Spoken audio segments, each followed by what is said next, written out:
a Japanese poem. It goes by the structure of 5-7-5, 3 syllables, 3 sentences, and it can be about anything. So Haikuists started in 2013 when 2 friends, Eric and Daniel, set up these vintage typewriters to kind of just spread joy and have free poems for everyone, and it's turned into a much greater thing across many states. There's a lot of poets and haikuists for all different types of events to have free haikus for everyone. So I have been a part of Haikuists since 2023. My background is in visual arts, but after school I gravitated towards writing poetry because it was something I'd never formally studied. So that was what interested me, and I'd written some haikus as a kid, and it is just such a simple format that anyone can do it, and that's what I like about it. At Temple Ambler in Bloom, I will be recording people's tree memories in haiku form. The more information they give me, the easier it is for me. I usually listen to them and notice when their face gets animated when they're telling me about something, to kind of see what they're excited about. Sometimes people will ask for a poem on behalf of someone also, so maybe it's a tree memory for a loved one.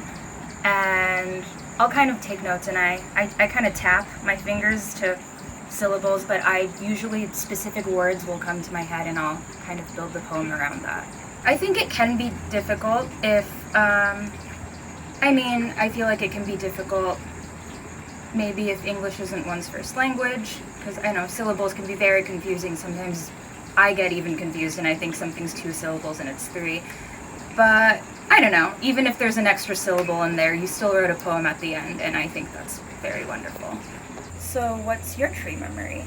So when I was a kid, maybe 8 or 9, I lived on a road called Fern Avenue, and there was this big cherry tree that was in our yard, and it could fit at least 5 of us kids at once, and we could all climb up in it, and it became our spaceship. We all took our roles. There was a captain, there was a navigator, and that tree could take us to any adventure that we wanted. It could just fly us to anywhere in the universe. That's very wonderful. Okay, I'll come up with something.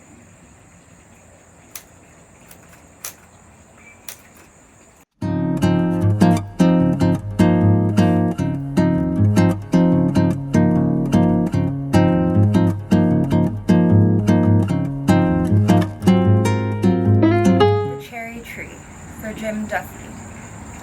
The magic of fruit takes us on many journeys, limbs holding us close.